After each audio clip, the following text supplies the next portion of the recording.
Hello, Facebook friends and family. My dogs think I'm talking to somebody. I love these dogs. Oh, welcome to Faith and Fitness 2025. We are about to embark on a whole new year of getting back into shape and doing things according to His plan and His purpose. And I have some tools for us. Just a second. I'm wondering if I brought home the one thing that I printed off that I needed, but I don't think I did. I'll have to look it up. I'll be doing another video tomorrow anyways for Faith and Fitness, so I'll post it tomorrow. So, what is Faith and Fitness? Well, Faith and Fitness started a few years ago as a way for me to be accountable to myself, to my friends and family, to get back into shape, to restore, and I fell off the wagon when my second marriage dissolved. I was doing really good up until 2020 hit. I was still going to the gym even after I had been divorced and moving forward. And then there was this thing where I had to use the gym because that's the only place I could take a shower. I had a toilet in the middle of this house in June of 2019. I did have a shower at one point, and then I had it taken out because it was such a sore spot for me. I hated that thing. It was a source of argument. Way digress. But anyways, I wanted something different. I didn't want the shower, and so I had it taken out and I sold it. So I had to go to the gym to use the shower. And so I was staying on that path of going to the gym on a regular basis. Well, then I met somebody wonderful, and those things didn't seem to matter anymore. And then 2020 hit, and you couldn't go to the gym. So I was stuck. Thank God someone had come and put a bathroom in for me so that I could get through that season. But ever since then, I have fallen off the wagon of Faith and Fitness. And I contemplated closing the page forever and not even revisiting or going back. I'm in a happy place. I'm happy where I'm at. But then something hit me a few weeks ago when my guy who's putting my website together for the Wolf Den Connection said, I need some pictures of you preaching. Oh, no. The pictures that we took, I was like, no, I am not happy at all with how I look right now. And I know that that doesn't mean everything, but when you're not happy with yourself, it's hard to be happy and enjoying what you're doing, because in the back of your mind, you're like, oh my gosh, these people are looking at me. My double chin, looking to the side profile, blah, blah. All these things run through our head. No matter how many people can tell you you're beautiful, you look good, you're doing fine, you can't lie to yourself. And so I decided to continue with Faith and Fitness. Now, last time when I did it, I would set up walks. I would hold some sessions at the church and I don't have time for that this season, at this moment, to do all of those things. So Faith and Fitness is completely virtual this time. And it's not just geared towards women. It's geared to anybody who needs to begin to love themselves again. It's not a diet plan. It's not a diet routine or exercise routine. I do have tips. I have some ideas. I have things the Lord has given to me. But that's not the basis of Faith and Fitness. Faith and Fitness is learning to love who you are and doing the small things to get where you're going. So I want to keep these videos super short on here. I just want to say a couple things about my personal page and Wolf Den Connection. Starting tomorrow, we're doing Forget, Press, and Strength. It's a 12-day devotional for the new year, and I'll be starting to do those on my morning lives at 7:15-ish, Monday through Friday. We're going to start doing that, and I'm currently working on a Valentine's Day one, but that'll be a 14-day devotion, I think, because I think that would be cool. So, things that the Lord has brought to my attention going forward with Faith and Fitness. So, the tagline for Wolf Den Connection is, you are not in ruin, you are being restored. So what that meant to me, I ran across that today actually, was that I haven't ruined myself by overeating or over snacking or gaining all this weight. I'm at like 230 right now, and I'm, by guidelines, I should be 130, but my goal is at least 150. 155 I think would be cool by the end of 2025, because I'm turning 55, and that number 5 is like a cool number. So I would be happy if by this time next year I could come on here and say, I weigh 155. Or even if it's less, I'll be happy with that. But the key is, I have to be happy if I come back here in 2025 at the end of the year and say, I still weigh 230. I have to be happy with the possibility of being 155, but I also have to be happy with the fact that I'm 230. That's what it's all about, is learning to love yourself. But I also know that it's not healthy for me to be this weight. I've had a foot injury, and I know part of the process of it healing is slow because it's too much weight on my foot. So, anywho, second thing, my word for the year is grace, grace. And I encourage you to go and find a word that you can hold fast to for 2025. Our entire home group, we have 7 words between us. And my husband and I this morning went together and kind of interwove them all.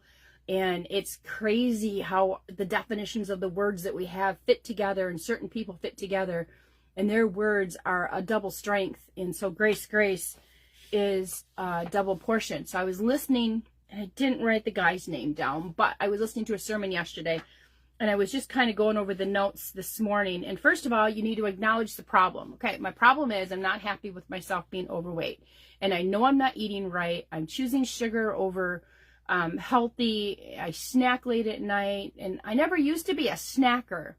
I don't know how that happened. Probably the husband. Just blame the husband. I could say no, but when he's sitting eating a bowl of chips, I'm like, oh, I kind of want some too. It just became natural. It just became something that we did. Now snacking is perfectly fine. I've been trying to do the fasting where I don't eat anything until noon. Then the latest I eat is 8 o'clock at night. So if I could fit my snack in between 7 and 8, that's cool. But when I start snacking outside of that, that's when it becomes an issue. The second thing that we need to apply to faith and fitness is, actually part of acknowledging the problem, but we can't dwell on that mountain. So that mountain, we'll just look at that problem that we have that we're facing as our mountain. We can't dwell on that mountain. We can't stay on that mountain. We need to either move it out of the way, climb to the top, come back down, go through something else. But we can't stay on that mountain, because that's insanity, going around the mountain. I've been around this exercise and nutrition mountain for stinking ever. And I just need to be disciplined enough to stick with something and make it a lifestyle change, not something that in 30 days I'm not going to be able to accomplish. Now, our church does the Daniel fast. We start the second Sunday of the year, and we do it for 21 days.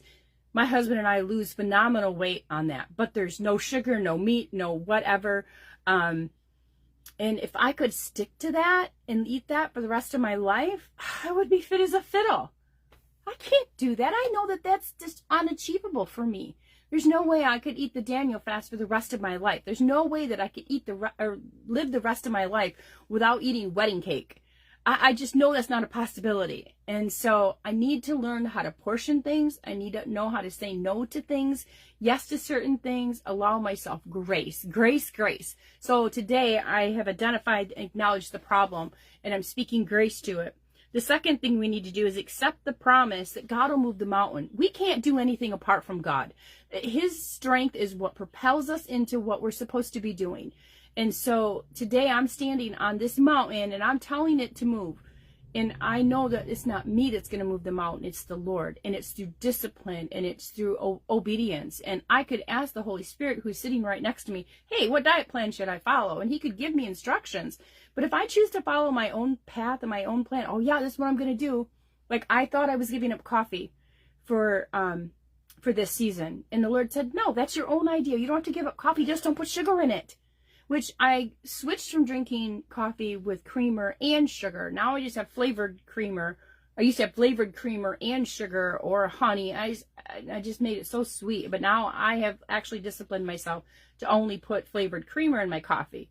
Well, now in this season, I'm allowing myself the coffee, but I'm just going to go to coconut milk. That's it. Not putting anything else in it except my MCT oil for my brain. I need that. And then the third thing that I want to follow with Faith and Fitness this year is to start with the small things. So starting small, I'm a planner trying to say I'm not a planner, but I'm a planner. I just need to succumb to that and accept it for what it is. So I made a calendar for January, and I decided, because I asked myself the question, and I asked you guys in the news feed, what was one thing that you wanted to increase and focus on and do better at in 2025 as far as your physical condition. Mine was exercise. I know that I don't eat completely horrible things, and I know that I can control that by exercise. Exercise is the key. Every time I have my cholesterol tested, the one thing that is always off is the one that can be controlled by exercise. So I know that that's my problem. I know that beyond the shadow of a doubt. So that's my focus. I need to focus on that. I already only drink 1 cup of coffee a day. I already drink plenty of water. I don't drink soda anymore except on rare occasion when I'm thirsty for once. I might have one once a week if I'm lucky. It's probably less than that. I don't drink alcohol anymore except on the rarest of occasion. You know, I like a good Moscow Mule, and I like a good hard cider, but it's not, I find myself buying these things, opening one, drinking maybe 2/3 of it if I'm lucky, and dumping the rest down the drain. It's not my go-to anymore. It's not what I need in my life. So with all that said, these are the things that I have on my list to check off every day. And I've also told myself, if I don't check these things off every day, it's okay. We'll go on to the next day. Fresh start, new beginning. So I have drink water, 20 minutes of movement, 20 minutes of relaxation, 10 minutes of stretching, and journal. And then on Sundays, I'm giving myself rest. So Sundays, all I have to do is drink water and 20 minutes of journaling. That's it. That's it. Well, I don't have to do 20 minutes. I made a mistake there, I see. But just journal. That's all I'm going to do on Sundays, is make sure I get my water intake and journal. And the rest of the week, I will work on this. Now, when I talk about 20 minutes of movement, it can be 10 minutes in the morning, 10 in the afternoon, and my stretching at night. The relaxation for me will be my red light therapy. I do red light therapy, and I've decided that doing it at night seems to work the best for me. And that's how I'm trying to heal my foot, is by, I bought a mobile red light therapy thing that hangs on a hanger. So it hangs at the end of my recliner, and all my pets enjoy it. So if my pets live to be 99, it's because of the red light therapy, and they're rejuvenizing their cells. And by their activity, I can tell they're benefiting from it. So anyways, that's it. That I have made it simple. So this is my encouragement to you going into 2025. Pick one thing that you definitely want to focus on, and then make a list of 5 things. 5 is grace. And tomorrow, I'll get on here and I'll show you the 5 things that the Lord showed me an exercise plan. And I asked the Lord the other day, I said, I don't know that I can do that with my foot. Can you explain to me how it could be done with minimal damage to my foot until it's resting? So for one, I'm going back to the gym, and I'm going to try bike riding because I think that I can do that. My usual go-to is the treadmill, which when I was doing this before, I've never been a runner in my life. I'm not athletic in any way, shape, or form. Running is not a thing for me. But I did the couch potato to 5K program one year, and I was actually running a little bit, and I really did enjoy that. But I know that I can't do that, and I can't start off on the elliptical because that's too much cardio for me right off the bat. So I think the bicycle, which I still remember, I cringe every time I hear the song "Eye of the Tiger," because my friend just forced me to ride my bike for a whole season, and I lost so much weight, and he was so obnoxious and so encouraging. We conquered some long distances, some windstorms, we conquered going uphill, all those things, and I got into the best shape that I was in a very long time. But anyways, so pick 5 things, simple things. If it's, I was thinking in the shower today, how do I want to share this? And the Lord says, what if you just made one of the things saying no to something during the day? Okay, I could say no to peanut butter M&Ms today. Could I? That's a win. That's a win. So let me tell you real quick before I leave this. I went to the doctor like 2 years ago, and she says, what's your biggest thing that you buy? Because sugar is my thing. I don't know why. I mean, I blame it on my parents because we always had dessert after dinner. So I always have to have something sweet. But I was into Oreo cookies. And she said, I have a hint for you. Don't buy the Oreos. What? Don't buy the Oreos? What do you mean don't buy the Oreos? I crave the Oreos. I got to eat 5 Oreos after a meal. She goes, don't buy the Oreos. So guess what? I stopped buying the Oreos. And that worked for like a few months. And then I discovered that I liked Nutty Buddies. And so I can mark myself safe of 4 days with no Nutty Buddies. I ate one every single solitary night. Both. I didn't share. I'm an only child. I don't share well. And so I have decided I am saying I've had enough of that. And so I have to pray that there isn't something else that comes into my life that's going to replace that. I have to stop replacing one bad thing with another bad thing with another bad thing. What I need to do is heal. I need to come to this place where I don't need something to replace what I don't need. If that makes any sense at all. But tomorrow I'll get in here and I'll share the 5 exercise plan that the Lord showed me. And he showed me today I could do it from a chair. So it's super simple.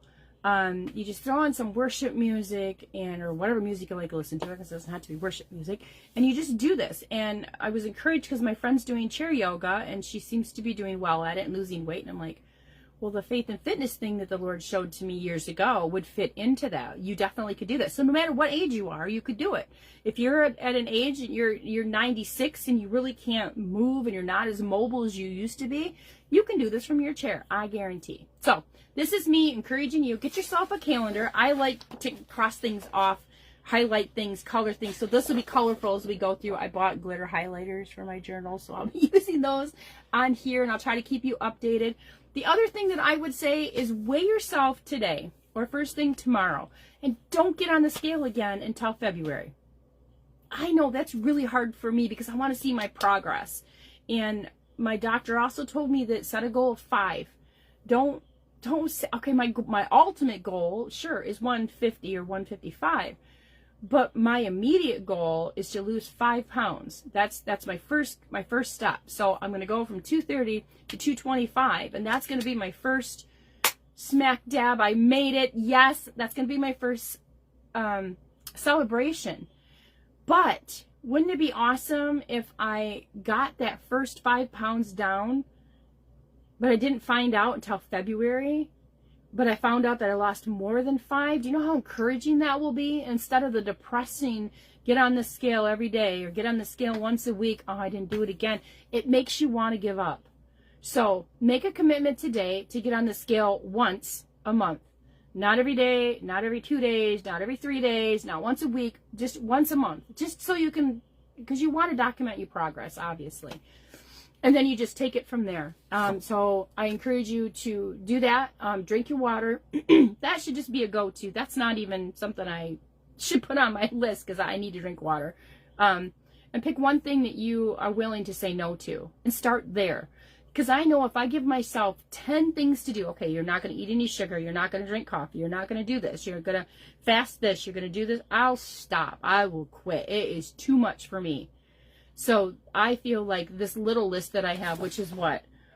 1, 2, 3, 4, 5 things. I said to do 5 things, didn't I? 5 things is simple. 15 is overwhelming. 20 is like you're setting yourself up for failure. So I am praying with you. And remember Proverbs 3. Don't lean on your own understanding, but acknowledge the Lord in everything that you do, and drink your water. And remember that on Faith and Fitness, we were born to sparkle. And if you need a cool cup to encourage you, I know a great shop, His Creations on Apple Avenue, or you can order online. Check it out and have a blessed day. I will be back tomorrow. Probably in the evening. I'm probably going to do my Faith and Fitness at night because I do my morning devotion during the day. Although I'm not working tomorrow, so maybe who knows when I'll be on here next, but I'll be back. Have a great day and have a happy, happy, happy new year.